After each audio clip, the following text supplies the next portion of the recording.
Buenos días, presidente. Lo saluda Carolina Millán de la agencia Bloomberg News.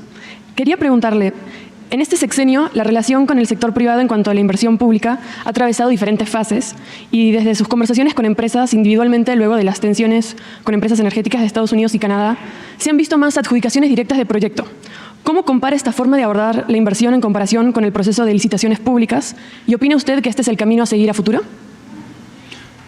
A ver, ¿es acerca de la relación con el sector privado? Sí. Sobre las licitaciones públicas en comparación a la adjudicación de proyectos. Bueno, ha sido muy buena la relación con el sector privado, nacional y extranjero. No ha habido problemas con las empresas. Acerca de los procedimientos de asignación de obras, pues todos se han apegado a la legalidad vigente. No ha habido empresas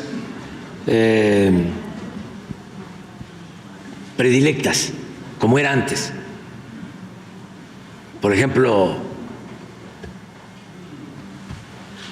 en el gobierno de Calderón tenía como empresa predilecta a Repsol de España.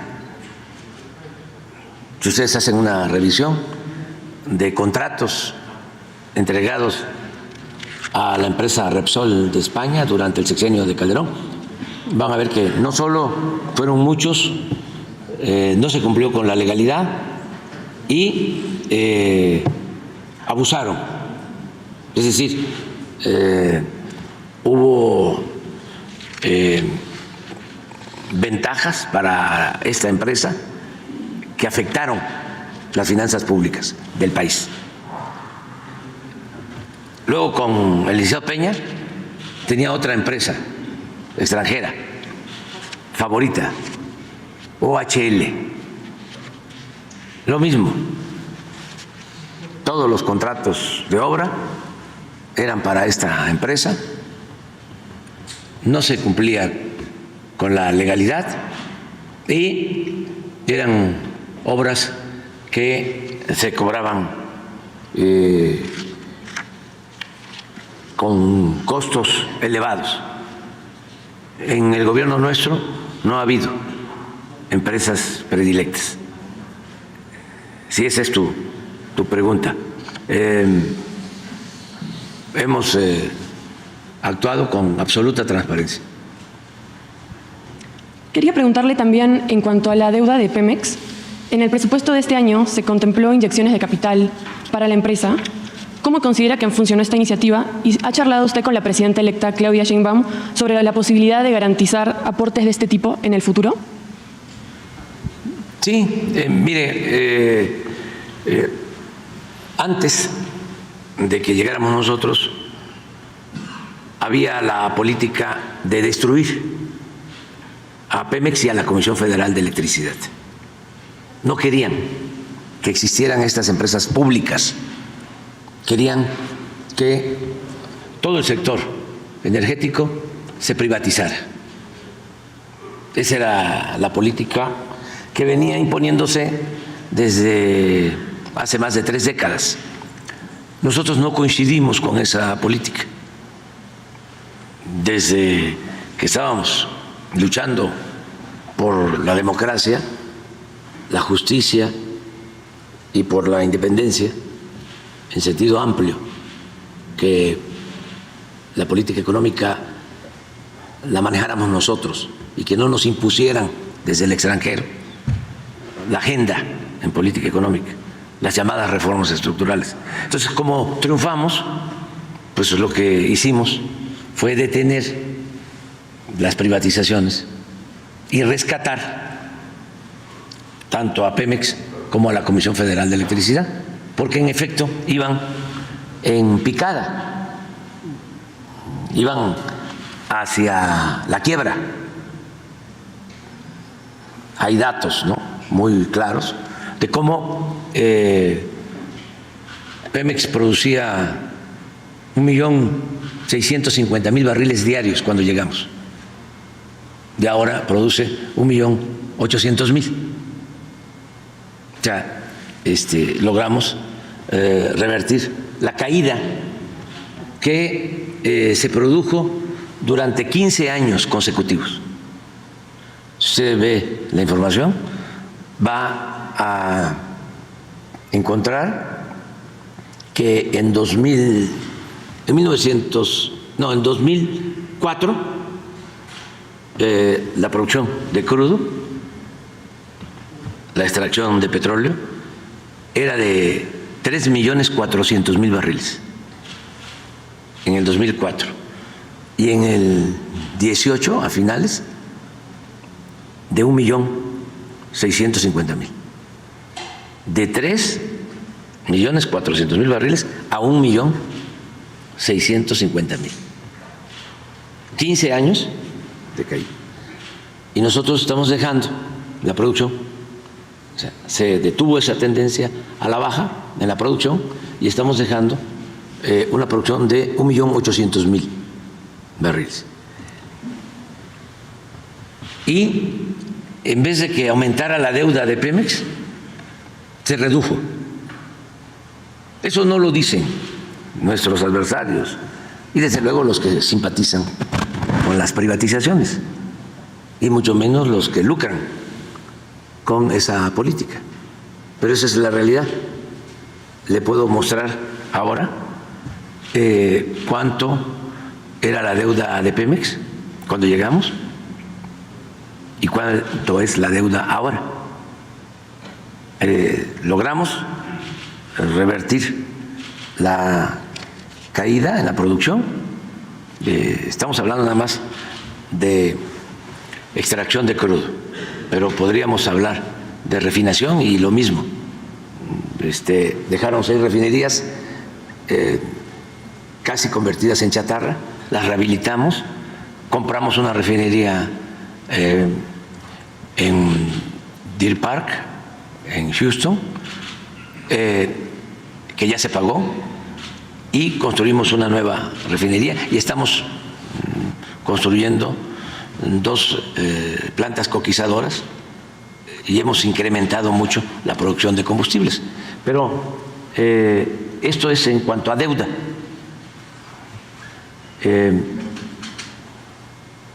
Se llegó en el 18 a 132.000 millones de dólares de deuda, y la deuda en el 24 de Pemex es de 99.4 millones de dólares. Estamos hablando de una disminución de la deuda de Pemex en este sexenio de 32.9 mil millones de dólares. Esto no se conoce o no se dice. Y lo mismo podría comentarle sobre la Comisión Federal de Electricidad, que cuando llegamos estaba generando solo el 38% de la energía eléctrica que consumimos, y ahora ya está generando el 52%, y esperemos que para finales de año va a estar generando el 60%. Entonces, en vez de que se arruinaran estas 2 empresas públicas, se logró el rescate de Pemex y de la Comisión Federal de Electricidad. Y hacia adelante estoy muy contento porque la presidenta electa pues coincide con los planteamientos nuestros de que estas empresas públicas son estratégicas y no podemos dejar solo al mercado o solo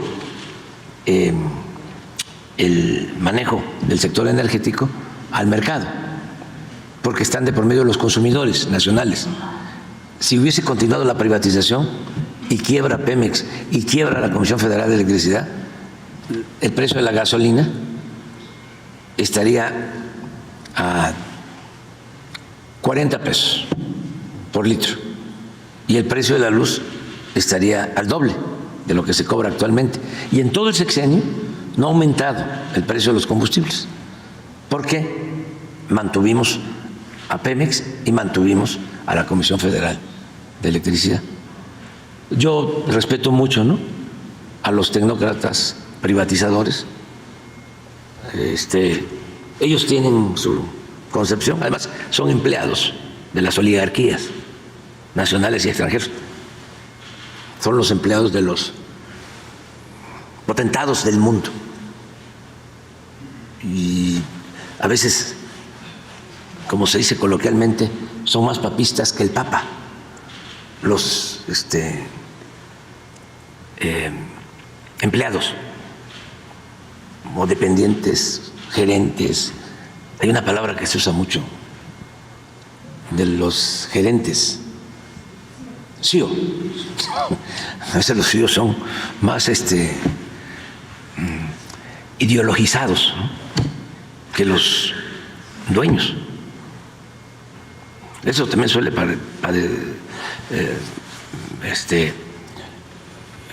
suele suceder aquí, que hay quienes se sienten fifís y pues no lo son,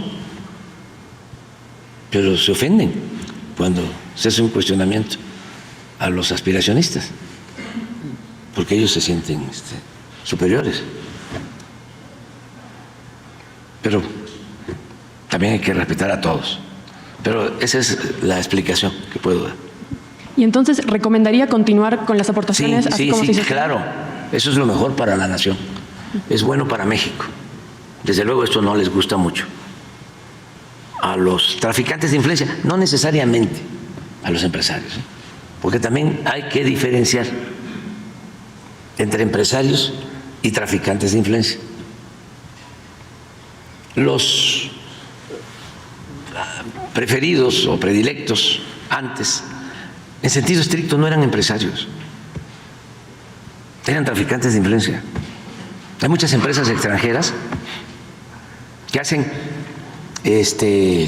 lo que se conoce como lobby, coyotaje, para decirlo coloquialmente, y contratan incluso a políticos, expresidentes. Aquí nos ha pasado. Terminó el gobierno de Calderón y se fue de consejero de una empresa de la industria eléctrica, Iberdrola, de España. Y Iberdrola de España tiene también a políticos españoles haciendo labor de relaciones públicas en los gobiernos donde tiene negocios, en los países donde tiene negocios. Y no solo gobiernos, políticos de derecha, escogen también a políticos progres buena ondita, en España y en todos lados. Eso suele pasar. Zedillo entregó los ferrocarriles nacionales y se fue a trabajar de asesor a una de esas empresas que se beneficiaron con la privatización de los ferrocarriles. Así era antes. Entonces, ahora es distinto, antes como antes, ahora como ahora, y la presidenta electa pues conoce de nuestras diferencias con el modelo neoliberal, porque son dos proyectos distintos, contrapuestos, de nación. Y nosotros estamos aplicando una política distinta, nueva. Y la presidenta electa también que se sepa, para que no se vayan a llamar a engaño, se ha formado, porque eso lo hemos hecho entre todos, millones de mexicanos han participado en esta transformación y ella ha participado desde hace años en este cambio verdadero. Entonces hay quienes están esperando que se dé un viraje o que haya un retroceso, que se regrese a la política neoliberal. Pues yo les aconsejaría que vayan mejor aceptando que la política económica va a continuar y además que ha sido eficaz.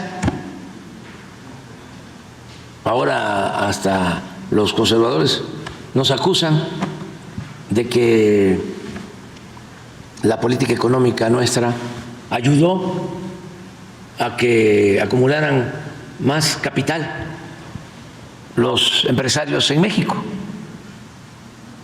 Nos echan la culpa de que, según la revista Forbes, Carlos Slim tenía creo que 50,000 millones de dólares cuando inició nuestro gobierno y ahora ya llegó a 100,000 millones de dólares.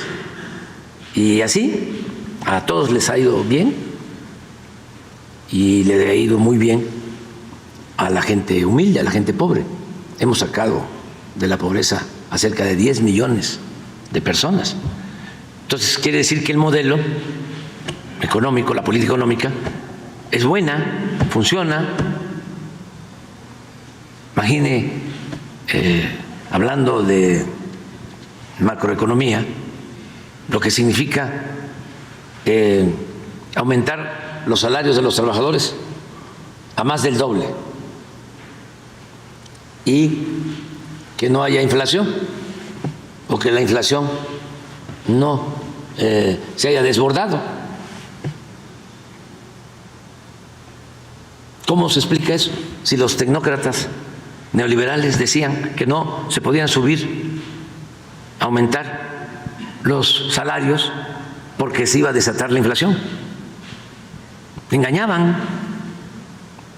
para diferenciarlos, para mostrar que hay una política económica diferente. ¿Cómo explicar que México sea el país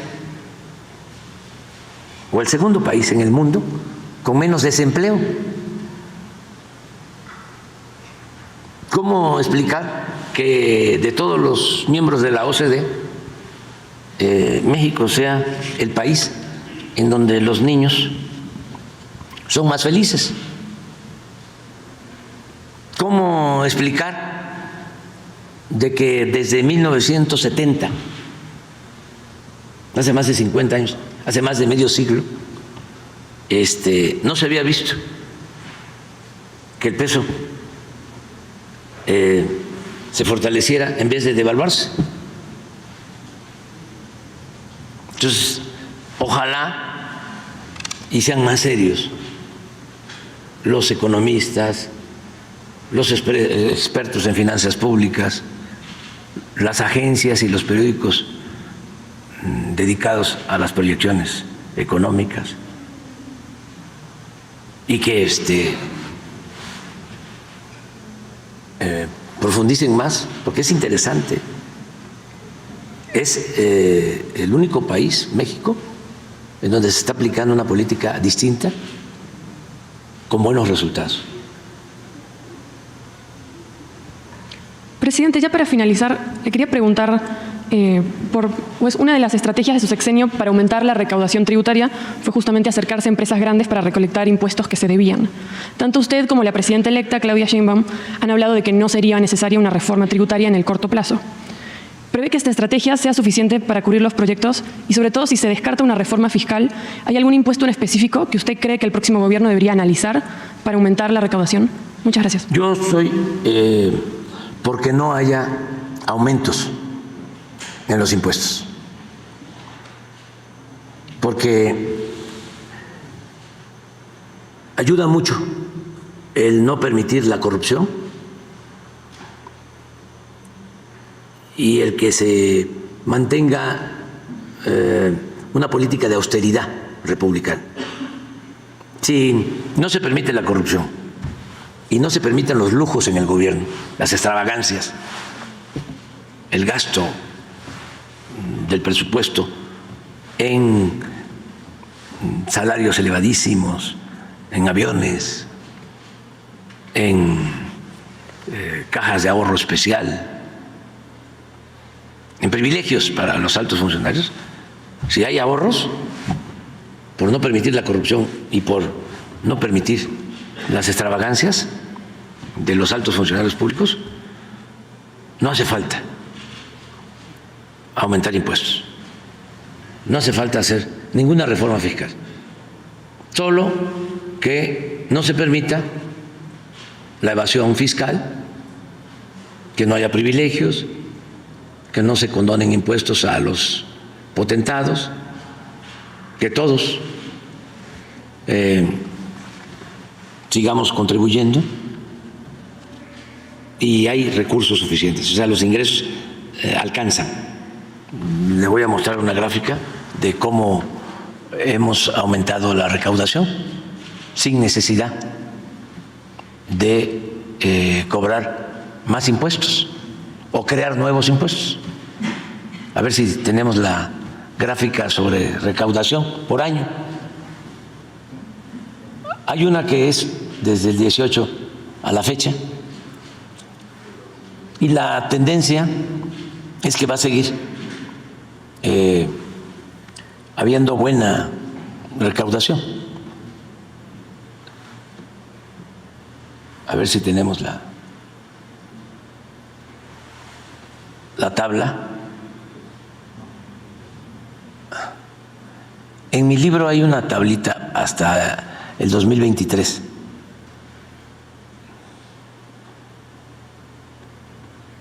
Y vamos a poner también la recaudación hasta ayer. Esa la tenemos porque es un dato que reviso diariamente. Esta es la de ayer, pero a ver si buscan la anual.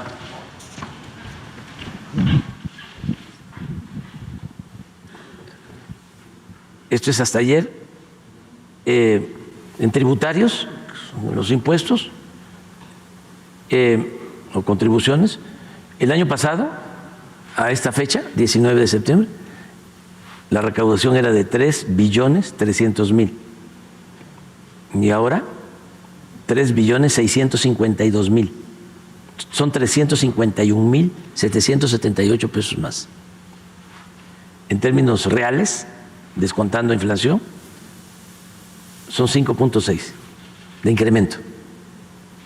Si incluyéramos inflación, sería 10% de incremento. Esto, si consideramos el total de los ingresos, de 3.817 a 4.33, 215.000 millones, 0.8 de incremento. Esto, si revisan, va acorde con la autorización del Congreso para este año en la Ley de Ingresos. Esto es lo que se estimó y eso es lo que llevamos. O sea, no tenemos faltante, no tenemos déficit. Ahora a ver si vemos cómo vamos. Aquí está. Esto es lo que se recaudó en el 18, 2 billones, ya en el 19, 2.200.000, en el 20, 2.262.000. Aquí es donde nos afectó la pandemia y nos hablaban de que no íbamos a recaudar, decían los que querían que declaráramos una tregua en el pago de impuestos a los grandes contribuyentes. Y es la anécdota esa que les he comentado, que el presidente del Consejo Coordinador Empresarial me dijo que si no aceptaba la tregua, de todas maneras no íbamos a recaudar nada por la crisis. Y fíjense que sí. Ya este es 21, ya empezamos a mejorar. Aquí ya mejor. 23, mucho mejor. Y esto es lo que va hasta el 24, o la proyección. De enero a agosto del 2024, los ingresos tributarios alcanzaron 3.338.000.000.000 de pesos, es decir, 342,000 millones más que lo observado en el mismo periodo del año anterior, un crecimiento en términos reales del 6.3%.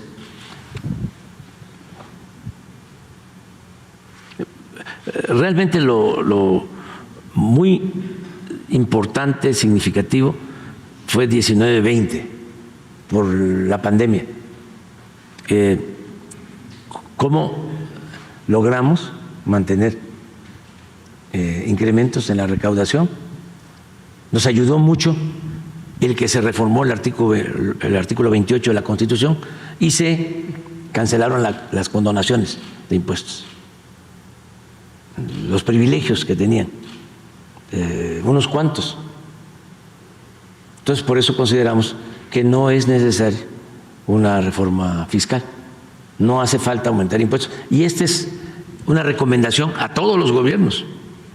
Antes de que piensen en aumentar impuestos, porque cuando hablan de reforma fiscal hay que leerlo como aumento de impuestos. Ya, es un eufemismo hablar de reforma fiscal, siempre es aumento de impuestos. Eso estuvo muy de moda y sigue estando todavía en la política neoliberal, reforma fiscal. Y siempre decían que había que hacer la reforma fiscal y que había que apretarse el cinturón y que no había de otra. Pues sí, sí hay de otra, que en vez de que se apriete el cinturón, el pueblo, el ciudadano, el contribuyente, se apriete el cinturón el gobierno y que no permita, ahora sí que se faje los pantalones, y que no permita los privilegios y que el gobierno sea independiente y que no esté al servicio de potentados. Esa es la fórmula. Porque si no, no se sale adelante, no se resuelven los problemas aumentando los impuestos y manteniendo privilegios para una minoría. Pero ese es.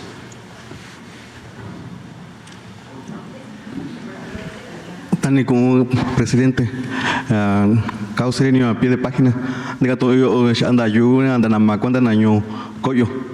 Buenos días, señor presidente, causerio de pie de página. Le voy a hacer una pregunta sobre la reforma constitucional en materia de los pueblos y comunidades indígenas. ¿Por qué se tardó tanto la discusión de esta reforma en el Congreso para que después todos los diputados se pusieran de acuerdo y lo votaran por unanimidad? ¿Qué impedía de que esta reforma se pudiera votar y que ahora se pueda enviar al Senado y estemos en espera de que se pueda publicar? Pues tiene que ver con varias cosas. Primero, que querían estar convencidos de que lo que se estaba proponiendo era justo y que no significaba afectar a terceros. Y hay muchos deseos de participación de los legisladores y es bueno. Todos quieren participar, todos quieren opinar. Estamos viviendo esos momentos. Entonces tengo información que no se tardó mucho en aprobarse en lo general, pero luego en lo particular creo que hicieron como 300 reservas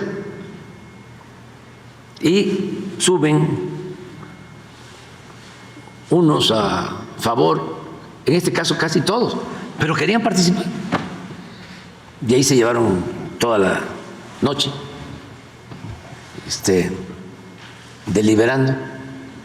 Lo importante es que aprobaron en la Cámara de Diputados, creo que por unanimidad, la reforma. Es un hecho histórico, el reconocimiento a los derechos de los pueblos indígenas, a los pueblos originarios, a la verdad más íntima de México, de nuestro país. Y ahora pasa al Senado y creo que no va a haber problema. Se va a discutir y en su caso aprobar la semana que viene, el martes. Y luego pasa a los estados. Y luego va a las legislaturas locales. Pero le veo buen camino. Como se dice aquí en el Valle de México, cuando le desea a uno que le vaya bien a alguien, la expresión es buen camino. Entonces, lleva buen camino esa reforma a la Constitución. ¿Qué le falta en esa agenda para la nueva presidenta en materia de pueblos y comunidades indígenas y afromexicanos? La aplicación de la Constitución, de la reforma constitucional, porque si no se aplica, se convierte en letra muerta lo que está en la Constitución. Ahora lo que hay que procurar es de que se respete lo que establece la Constitución, por ejemplo, que cuando se vaya a hacer una obra se consulte a las comunidades, que los pueblos indígenas puedan recibir recursos de manera directa para sus obras, porque eso no es posible ahora y la reforma ya lo contempla. Nosotros, para construir los caminos artesanales en Oaxaca, teníamos que triangular para poder entregar a las autoridades de usos y costumbres los apoyos. Ahora va a ser directo. Todo eso lo contempla la reforma a la Constitución y muchas otras cosas, ¿no?, buenas. Entonces, ¿qué falta? Que se aplique,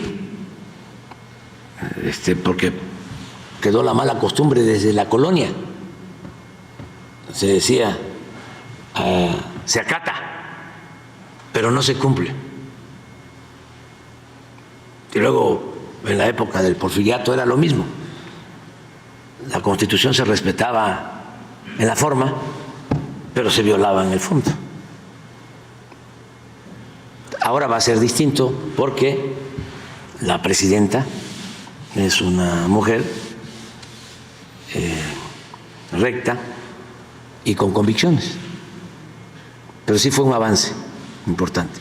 Presidente, ya por último, ¿esta reforma constitucional se va a publicar en lenguas maternas de los pueblos y comunidades indígenas? Porque hay muchas reformas que se han hecho que en las comunidades no hay ninguna información sobre lo que se hace en las cámaras, porque no se traduce, no hay información en la lengua materna. Sí, yo creo que va a traducirse en la lengua indígena, en todas las lenguas, para que se conozca la reforma. Es lo mejor. Y que además se transmita en todas las radios comunitarias donde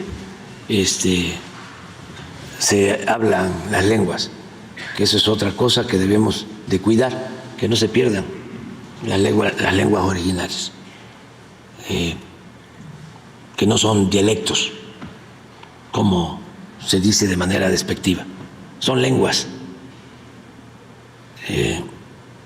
Y sí creo que va a ser así.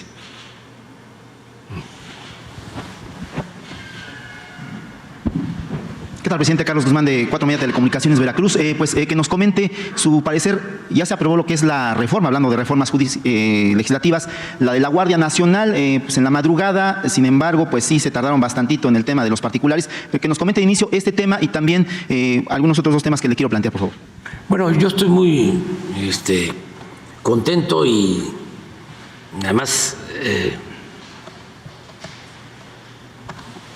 tranquilo, porque al aprobarse la reforma para que la Guardia Nacional dependa de la Secretaría de la Defensa, esto va a significar que todo el esfuerzo que hemos hecho para crear la Guardia Nacional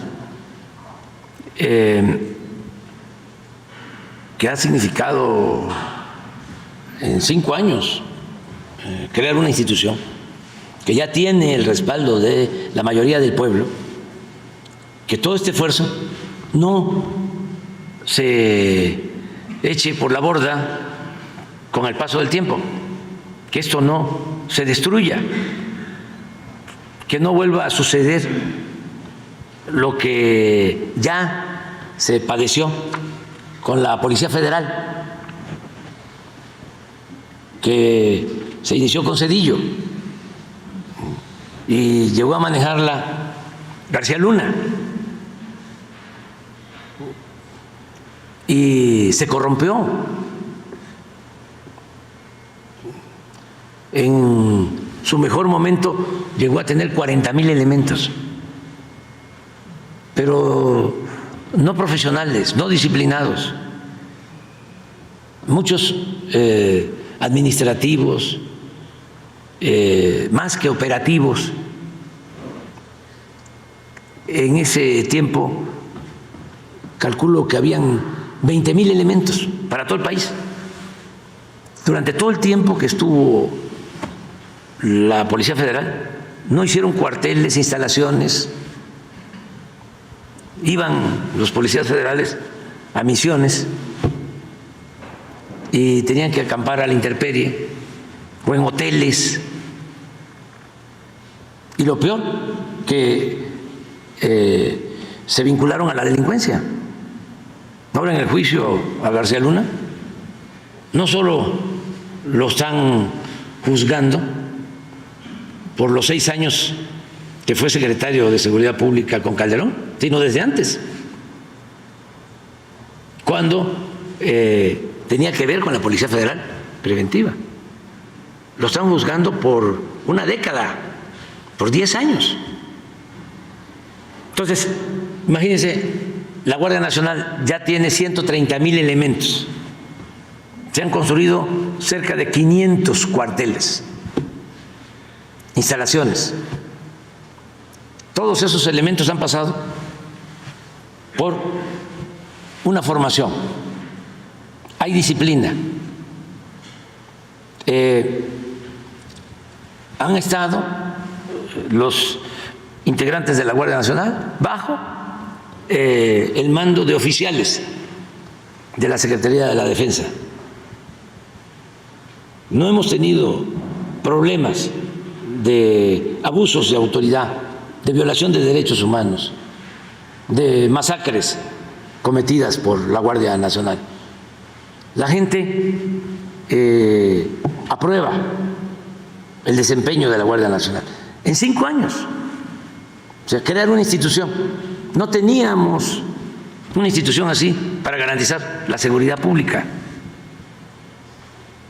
Y que se quede como la Policía Federal, dependiendo de Gobernación, dependiendo de la Secretaría de Seguridad Pública, pues es un riesgo. Si se convierte igual que el Ejército, que la Fuerza Aérea,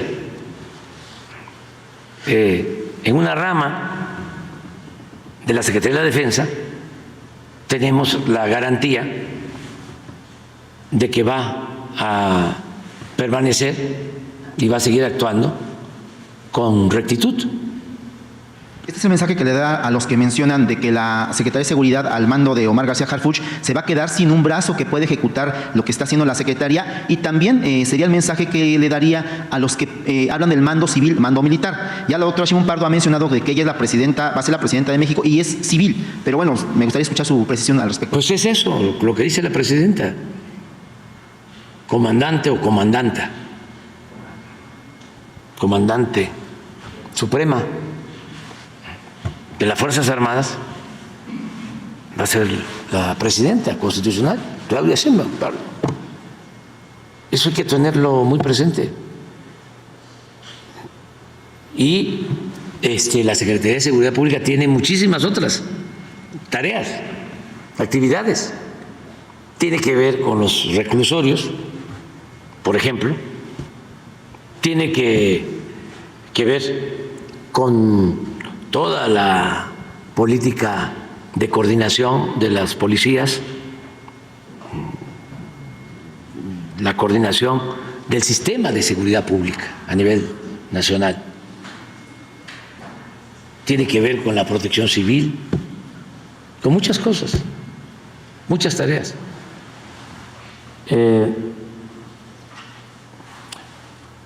La última encuesta del INEGI, creo que la dieron a conocer ayer, sobre la opinión que tiene el pueblo de las autoridades de seguridad. A ver si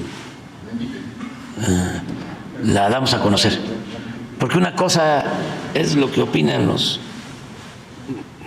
de la llamada clase política, o los de la sociedad civil, y otra cosa es lo que opina la mayoría de los mexicanos.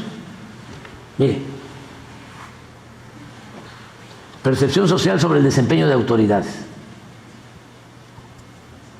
Esta es la que dieron a conocer ayer o antier. Marina, 86.7 de aprobación por los ciudadanos.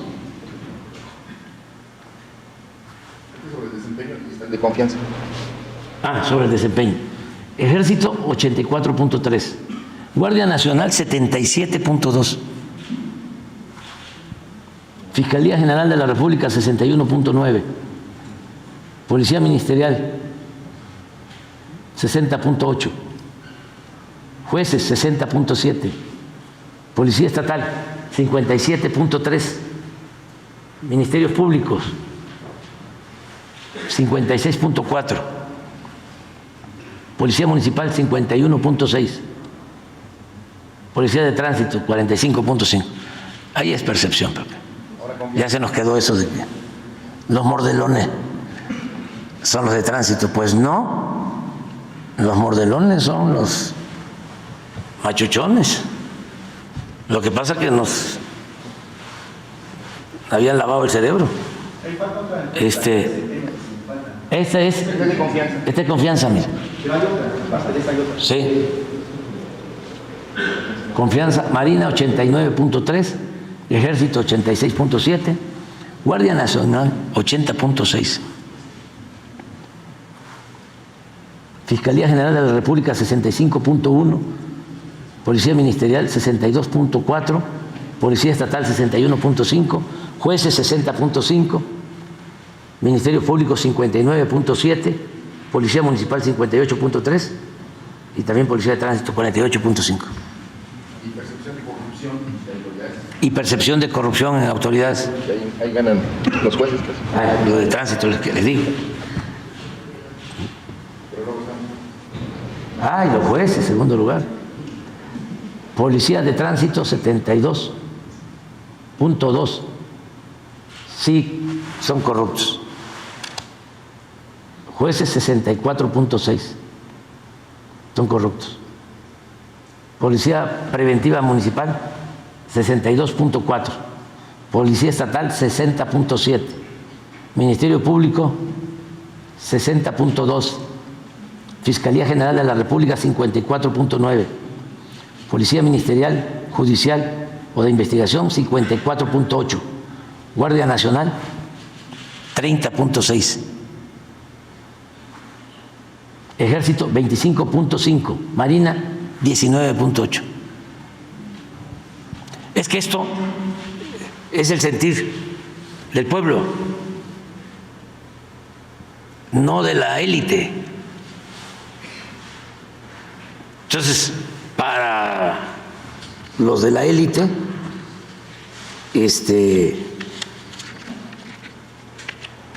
la Guardia Nacional es militarizar. Eso en el flanco izquierdo. Y la élite conservadora, me imagino que no quiere que exista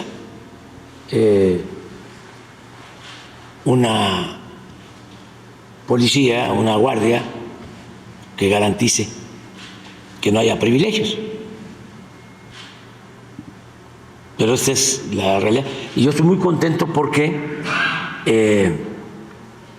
si queda la Guardia Nacional dependiendo de la Secretaría de la Defensa, larga vida. Si no, nos va a salir otro García Luna. ¿La quisiera firmar esta próxima semana, presidente, para que se aprueben los estados también antes de? ¿La quisiera firmar antes de irse a su rancho? ¿La quisiera firmar esta reforma de la Guardia Nacional? A ver si da tiempo, porque tiene que ir. Primero va al Senado la semana ya que viene. Ya nada más me queda a mí la semana próxima. Y luego tiene que ir a las legislaturas. Pero aprobándose en el Senado, yo creo que en las legislaturas,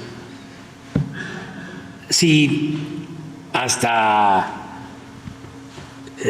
los legisladores del conservadurismo deberían de consultar a los gobernadores de sus partidos. Por ejemplo, ¿cómo va a votar un legislador de Guanajuato en contra de que la Guardia Nacional dependa de la Secretaría de la Defensa? O un legislador de Jalisco, o un legislador de Nuevo León. Sí, hay más guardias nacionales en esos estados y ahí están ayudando que policías estatales y que policías municipales, y que además la mayoría de los policías municipales, no todos desde luego, pero en muchos municipios están vinculados con la delincuencia.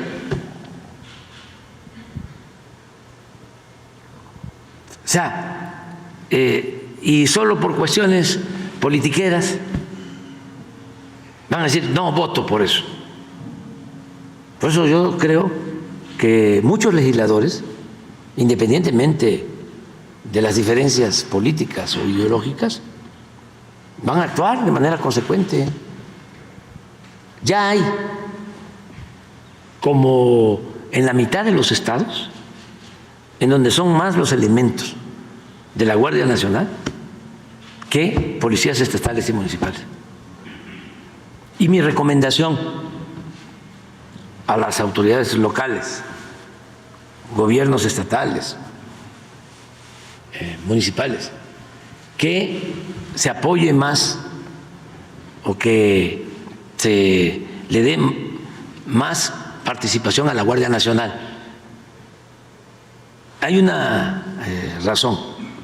Los policías municipales viven ahí están sus familiares, están más expuestos. Es muy difícil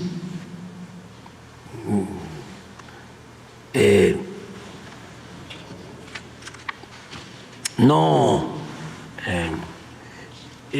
someterse a la delincuencia, porque hay amenazas y tentaciones. Están muy vistos ahí. La Guardia Nacional, como los elementos de la Marina y del Ejército, ¿sí?, los rotan,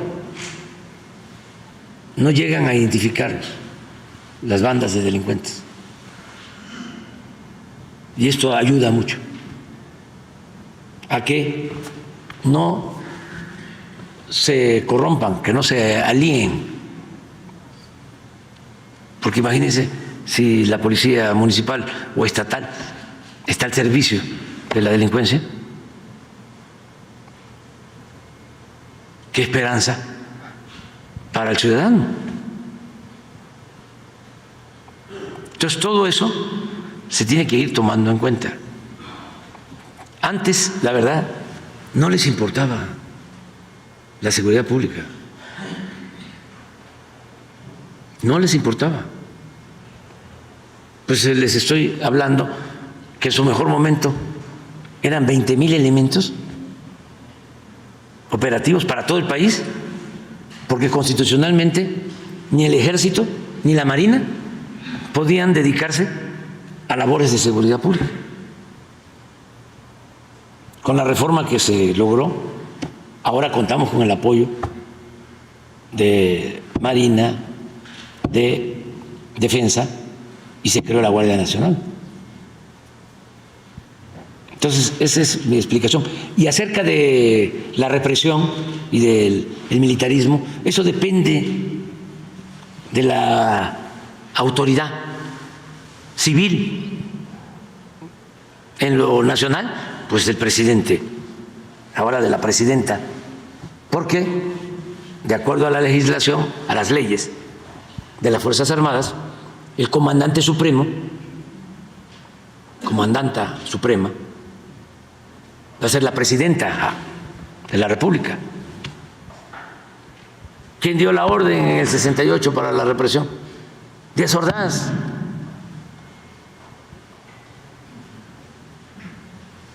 Y así es todo. ¿Quién daba la orden para que se masacrara a personas cuando se desató la guerra contra el narcotráfico? Pues el presidente Calderón. ¿No fue él, pues, vestido de militar, a dar la orden allá en Apatzingán, entrando su gobierno? En este gobierno no ha habido desapariciones, no ha habido represión, no ha habido tortura, no hay masacres. Los índices de letalidad son de los más bajos, porque son menos los muertos que los detenidos y heridos. Antes era al revés, cuando Calderón eran más los muertos que los heridos y detenidos. Entonces todo eso hay que irlo exponiendo, explicando, y que nos ayuden, porque se avanzó bastante en detener el crecimiento delictivo, pero falta, porque quedaron todas esas malas prácticas de contubernio, de asociación delictuosa entre autoridades y delincuencia. Bueno, lo que estamos ahora constatando con el caso de García Luna. Y la mayoría de los medios no dice nada. Fue una cosa gravísima. Estaba yo hojeando el documento de la sentencia. Lo recomiendo que lo lean. Es gravísimo todo el sustento de las acusaciones que se le hacen a García Luna. Y también lo acusan de que estaba sobornando incluso a los reos, o sea, que seguía sobornando dentro de la prisión a los reos para que cambien de la declaración. Sí, pero los sobornos durante 10 años. No, pero el tema es de que los mantiene, o sea, supuestamente es que los mantiene, de seguro sí, se dice. El recibir sobornos por protección. Y normal, vi una entrevista que le hizo Ciro, ahora salió en la red, cuando estaba dejando la secretaría, y sale una primera acusación en contra de él, y Ciro lo entrevista, pero con mucho respeto y cuidado.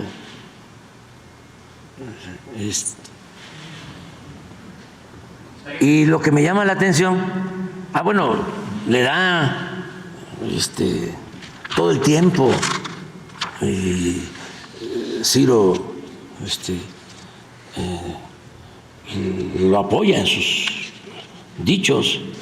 Sí, claro, dice, yo he estado contigo, ahí me enteré, dice, como en 4 ocasiones, dice, 2 en no sé dónde y 2 allá en tu oficina, en el búnker, tomamos café y todo. Esto antes de que lo detuvieran. Pero lo que más me llamó la atención es que le dice, bueno, ¿y qué haces aquí? En México. No, pues es que como es día feriado en Estados Unidos, vine aquí. O sea que ya vivía allá.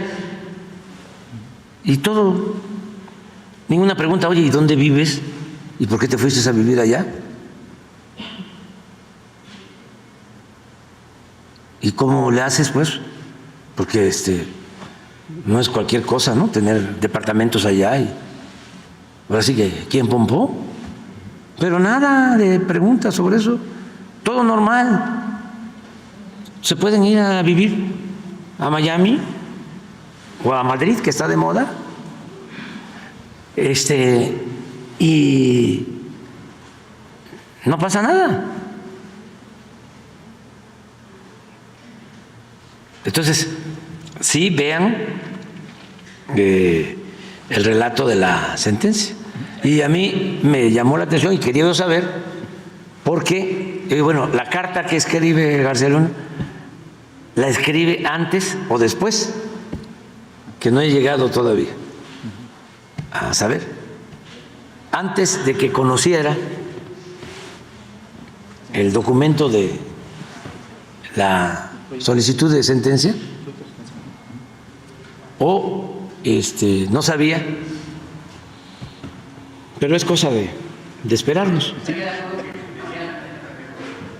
No, me gusta hablar de eso. Mire, yo una de las cosas que agradezco a la vida es que me tocó, por mis convicciones, ocupar este encargo para ayudar a mi pueblo y a mi querido México. Pero a mí no me gusta que nadie sufra. No le deseo mal a nadie. Por eso puedo decir gracias a la vida. Ya me falta muy poco y ya estoy cumpliendo mi misión. Logré algo que era antes muy difícil. Una vez le preguntaron al maestro Pani, que era muy cercano a Obregón, que por qué no buscaba ser presidente si era muy amigo de Obregón. Y contestó Pani, es que yo no podría mandar a matar a nadie.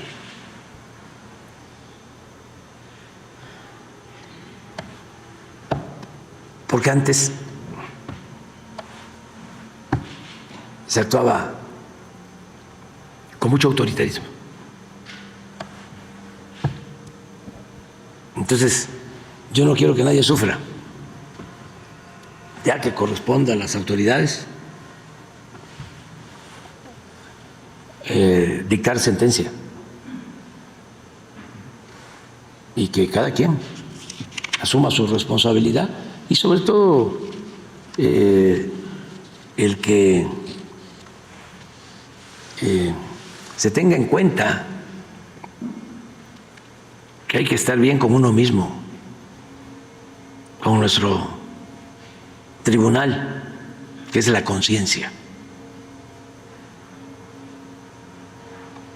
A veces se puede estar en la cárcel y si uno es inocente y si está en la cárcel porque se está luchando por una causa justa, la cárcel en vez de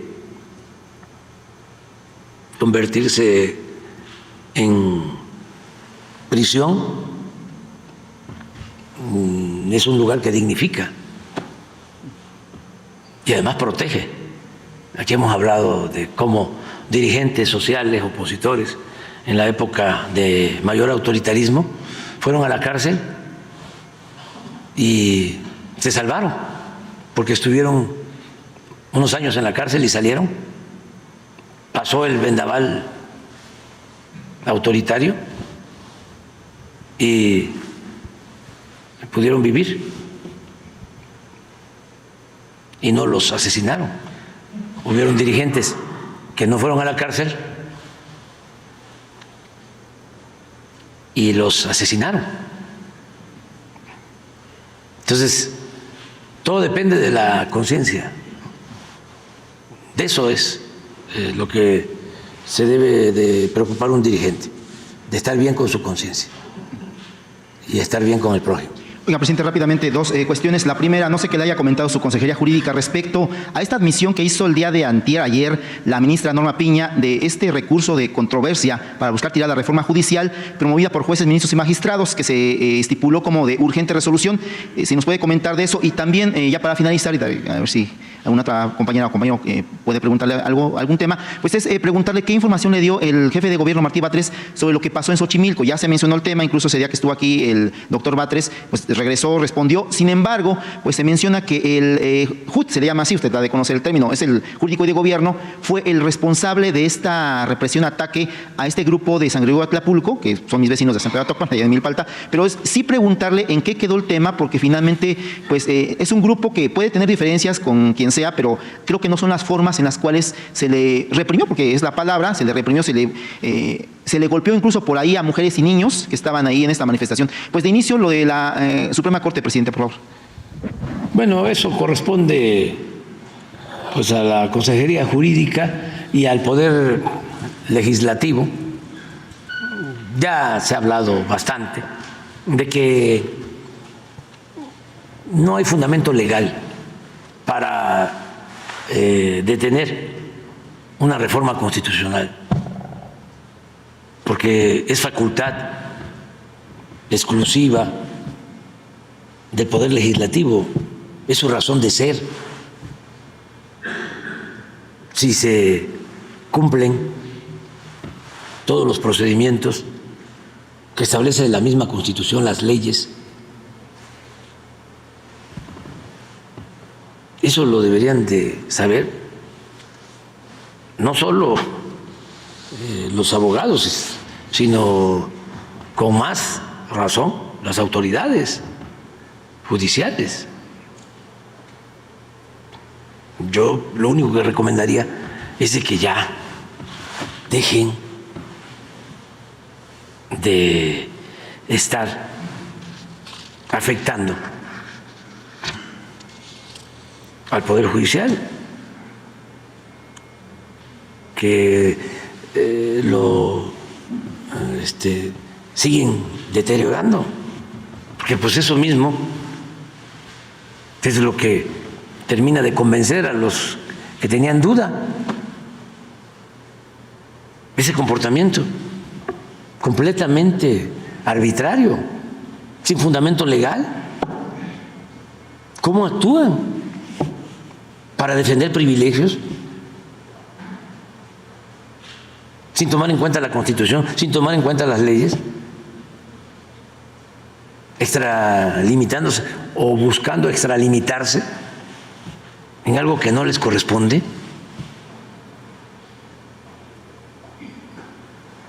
Eso no tiene nada que ver con un auténtico Estado de Derecho. Eso es reafirmar el que querían la permanencia de un Estado de chueco. Ojalá y se serenen y actúen de manera responsable. Lo otro, explicó en el Gabinete de Seguridad Martí Batres, después de estar aquí, que ya tienen la investigación y es cosa de que él dé a conocer lo que se resolvió. Yo creo que a partir de lo que nos estás preguntando, él va a informar, si te parece.